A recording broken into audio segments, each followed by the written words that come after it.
class. This is Instructor Moak, your instructor for your oral communication Trailblazer class here at OCU. We are now in the midst of week 3, so I wanted to make a quick video to check in with you and cover some basic tips and guidelines as we move forward with the class, because by now you've had a chance to look over some of your grading. You may have some questions on some things. Maybe I can answer that in this video. And also, I just want to make sure that we have a clear understanding of the expectations set forward for you in this class. So as you can see, we have discussions, not every week, but usually on a bi-weekly basis, we have discussions. One thing that I want to note about our discussions, a couple of things actually that I want to note about our discussions. The first is, please remember that your initial discussion response, so your initial response or answer to the discussion question at hand for that week, is due by Thursday of that week. So you have to have that in no later than Thursday. And the reason for that is another requirement of your discussion questions is to post peer responses, as you probably know by now. And in order to give your peers a fair amount of time to look through their responses, we need to have those in no later than Thursday. So you will be moving forward deducted points, late points, if that initial discussion post is not posted by Thursday of the discussion question week. Then you have until Sunday to post your peer responses. One thing that I want to see you do as we move forward with our discussions is to make sure that you're really providing some depth in these answers.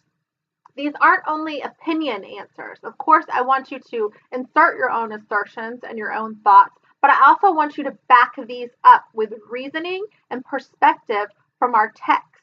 So there should be some quoting and some citing Lucas and your text author in these answers, because I want to know that you're able to correlate your own thoughts and opinions on the matter to the text that you've read and show me that you can apply these to your answers. So I want you to avoid really basic, general, just opinion answers, but back those up by showing me that you've read your text or you've utilized and done some other outside research, which I also think is a wonderful thing to do with these concepts. Look a little further. Look into, you see my dog back here scratching and wagging his tail. Look further and show me that you've done some research into these things and use articles, scholarly articles, and journals and things to back up your reasoning and assertions.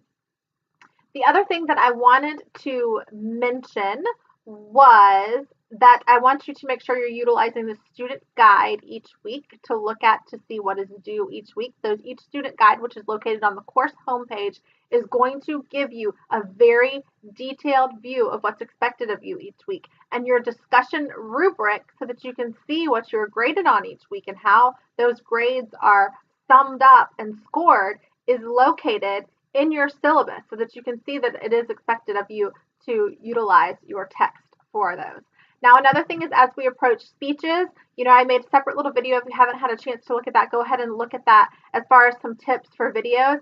I strongly encourage utilizing YouTube if you can. YouTube is just an easy way, fail-safe almost way to submit your speeches, because you can check the link and you can make sure that it's working, and you don't have to worry about is your file corrupt? Is it too big to upload? Things like that. Those questions are answered for you. There is a setting on YouTube, I don't think that I mentioned in my video, where you can set it to only those who have the link can view it. So it's not necessarily public where anyone can access it, but only anyone that has the exact link, the link that you're going to provide me in the Dropbox. So if that's a more comfortable way to submit your speech through YouTube, then please feel free to take advantage of that. We're going to move forward with our week 3. I have been very impressed by your diligence and the standards that you've already set in place. I want you to keep that momentum up as we move forward. Please remember, you can always ask questions along the way. Feel free to utilize our question thread. And one thing that's great about that thread is, although I'm not online 24/7, one of your classmates may know the answer to the question, and you guys feel free to answer each other's questions if it gives your peer a quicker response. I try to check that daily, but if I have just checked to the thread and then you post a question, it may not be until the next day that I'm able to post an answer. So if one of your peers knows the answer, that's great. This is a collaborative learning environment. We're here to learn from one another. We do that in our discussions, and we do that in many ways throughout the course. All right, with that, let's dive into the rest of week 3. Keep up the good work.